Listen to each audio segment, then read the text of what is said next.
Iran అణు కార్యక్రమంపై సంచలన సమాచారం అంటూ సోషల్ మీడియాలో వైరల్ అయిన ఓ తప్పుడు పోస్ట్ అంతర్జాతీయ స్థాయిలో కలకలం రేపింది. ఇజ్రాయెల్ ప్రధానమంత్రి బెంజమిన్ నెతన్యాహు కూడా ఆ పోస్టులోని తప్పుడు సమాచారాన్ని తన ప్రసంగంలో ప్రస్తావించారు. ఆగస్టు 5న భారత్కు చెందిన ఓ అనామక ఎక్స్ ఖాతా ద్వారా ఈ పోస్టును వైరల్ చేశారు.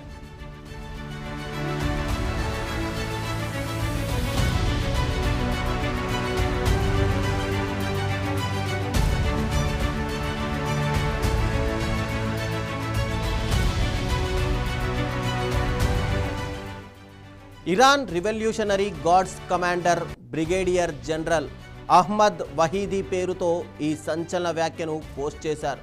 ఇరాన్ ఎప్పటికీ అణ్వాయుధాల అభివృద్ధి ప్రయత్నాలను వదులుకోదని, అమెరికా ఇజ్రాయెల్ వద్ద అణ్వాయుధాలు ఉన్నంత కాలం ఇరాన్ కూడా వాటిని కోరుకుంటుందని వహీదీ చెప్పినట్టు ఆ పోస్ట్లో పేర్కొన్నారు. అయితే ఆ జనరల్ నిజంగా అలాంటి వ్యాఖ్య చేసినట్టు ఎలాంటి ఆధారం కూడా లభించలేదు. ఇక పోస్టులో ఉపయోగించిన చిత్రాల్లో ఒకటి ఏఐతో రూపొందించినదిగా గుర్తించారు.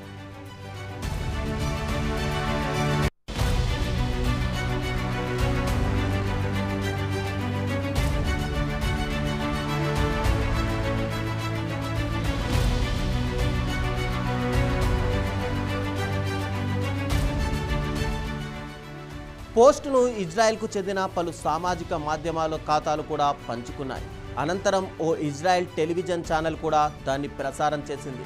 జెరూసలేం సమీపంలోని మౌంట్ హెల్జల్లో జరిగిన జాతీయ కార్యక్రమంలో నెతన్యాహు ప్రసంగిస్తూ ఇరాన్ అణ్వాయుధాల విషయంలో తన వాదనకు ఈ సమాచారాన్ని ఆధారంగా ప్రస్తావించారు. అమెరికా సోషల్ మీడియాలోనూ మీడియా ఛానల్స్లోనూ ఈ సమాచారం బాగా వైరల్ అయింది.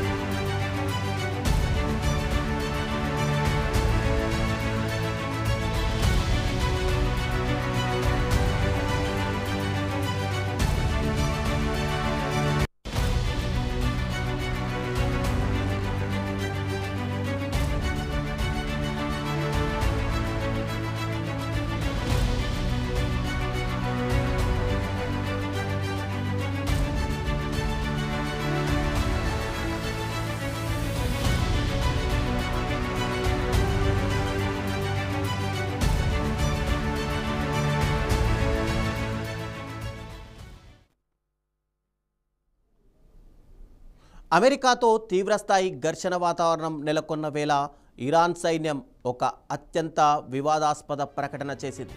తమ భూభాగంలోని లేదా పరిసర ప్రాంతాల్లోకి వచ్చే అమెరికా సైనికులను హతమార్చిన లేదా ప్రాణాలతో బంధించి అప్పగించిన భారీ స్థాయిలో నగదు బహుమతి అందజేస్తామని వెల్లడించింది.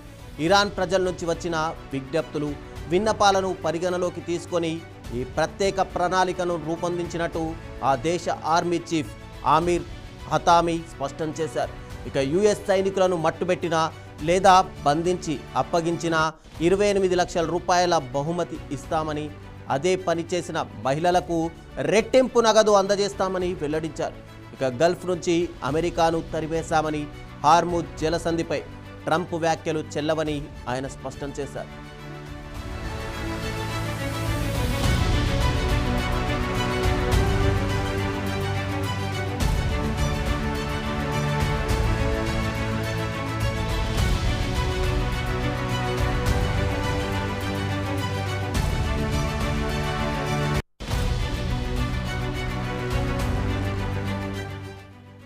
ఈ ఏడాది ఫిబ్రవరి 28వ తేదీన ఇరాన్ లక్ష్యంగా అమెరికా, ఇజ్రాయెల్ దళాలు సంయుక్తంగా జరిపిన సైనిక దాడులతో ఈ ప్రాంతంలో యుద్ధ మేఘాలు అలుముకున్నాయి. గత ఏప్రిల్ మాసంలో ఇరు పక్షాల మధ్య శాంతి చర్చలు జరిగి కాల్పుల విరమణ ఒప్పందం కుదిరినప్పటికీ అది ఎంతమాత్రం కూడా నిలవలేదు. ఇరు దేశాలు శాంతి ఒప్పందం నుంచి వైదొలుగుతున్నట్టు ప్రకటించి మళ్ళీ ఒకరిపై ఒకరు బాంబుల వర్షం కురిపించుకోవడం ప్రారంభించాయి. ఇక పశ్చిమాసియా అంతటా ఉద్రిక్తతలు పరాకాష్ఠకు చేరినప్పటికీ ఇరాన్ భూభాగంపై నేరుగా అమెరికా సైన్యం మోహరించిన దాఖలాలు ఏవి కూడా లేవు. మరోవైపు గత ఏప్రిల్లో కూలిపోయిన విమానానికి చెందిన ఒక అమెరికన్ పైలట్ను కాపాడేందుకు మాత్రమే యుఎస్ ఒక ప్రత్యేక సైనిక చర్యను నిర్వహించింది. అయినప్పటికీ ఇరాన్ సైన్యం ప్రకటించిన ఈ భారీ రివార్డ్ ఇప్పుడు పశ్చిమాసియాలో నెలకొన్న ఉద్రిక్తతలను మరింత తీవ్రస్థాయికి తీసుకెళ్లేలా కనిపిస్తున్నాయి.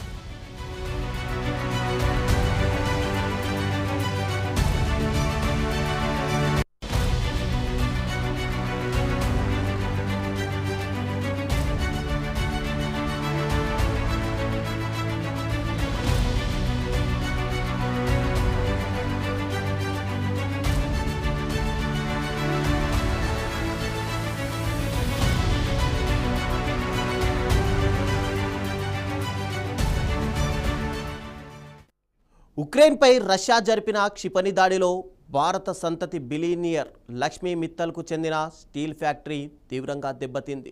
ఇక క్రిమీ రిహ్లోని ఈ ప్లాంట్పై జరిగిన దాడిలో 2 కార్మికులు అక్కడికక్కడే మరణించగా 14 మంది తీవ్రంగా గాయపడ్డారు. అంతకుముందు ఉక్రెయిన్ రష్యాపై పెద్ద ఎత్తున డ్రోన్ దాడులకు కూడా తెగబడింది. ఒక్కరోజు రాత్రిలోనే 822 డ్రోన్లను అడ్డుకున్నట్టు మాస్కో అధికారులు వెల్లడించారు. ఈ భారీ డ్రోన్ దాడులకు ప్రతీకారంగానే రష్యా ఈ చర్యలకు పాల్పడడంతో పలు ప్రాంతాలు పూర్తిగా దెబ్బతిన్నాయి. వీటిలో లక్ష్మీ మిట్టల్ స్టీల్ ప్లాంట్ కూడా ఉంది. ఇక ప్లాంట్ తీవ్రంగా దెబ్బతినడంతో స్టీల్ ఉత్పత్తి పూర్తిగా నిలిచిపోయింది.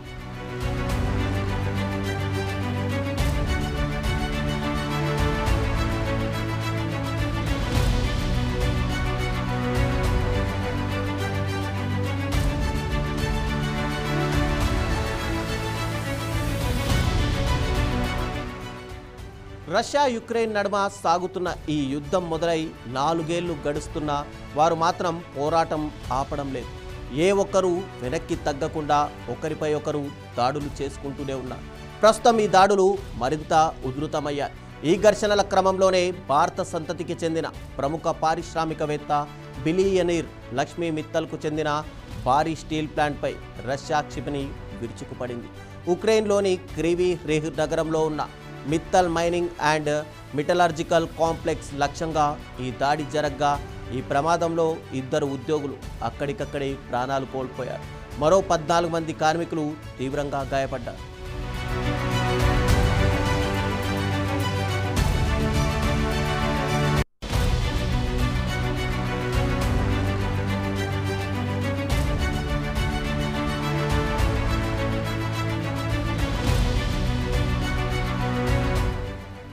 ఉక్రెయిన్లోనే అత్యంత పెద్ద స్టీల్ తయారీ సంస్థగా ఉన్న మిత్తల్ కాంప్లెక్స్పై జరిగిన ఈ దాడి వల్ల తీవ్ర నష్టం వాటిల్లింది. రష్యా క్షిపణి దాటికి ఫ్యాక్టరీలోని కీలకమైన కోర్ ఎనర్జీ రంగాలు, బ్లాస్ట్ ఫర్నేస్ విభాగాలు తీవ్రంగా దెబ్బతిన్నాయి. ఫలితంగా ప్లాంట్ పరిధిలో ఉక్కు ఉత్పత్తి పాక్షికంగా నిలిచిపోయినట్టు సదరు సంస్థ అధికారికంగా ధృవీకరించింది. మరోవైపు ఉక్రెయిన్ రాజధాని కీవ్పై కూడా రష్యా విరుచుకుపడింది. ఈ దాడుల ప్రభావంతో నగరంలోని అత్యంత పెద్ద బుక్ మార్కెట్లో భారీగా మంటలు చెలరేగాయి. పౌర సదుపాయాలే లక్ష్యంగా పుతిన్ సేనలు దాడులకు తెగబడుతున్నాయని ఉక్రెయిన్ అధ్యక్షుడు వోలోదిమిర్ జెలెన్స్కీ తీవ్రంగా మండిపడ్డారు.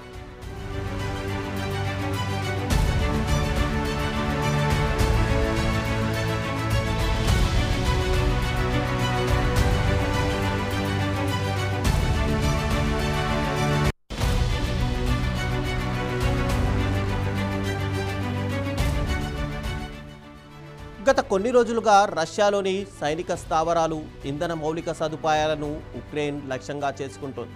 దీనివల్ల రష్యా ప్రభుత్వం తీవ్ర ఇంధన కొరతను ఎదుర్కొంటుంది. ఆదివారం రష్యా వ్యాప్తంగా యుక్రెయిన్ వందలాది డ్రోన్లతో దాడులకు దిగింది.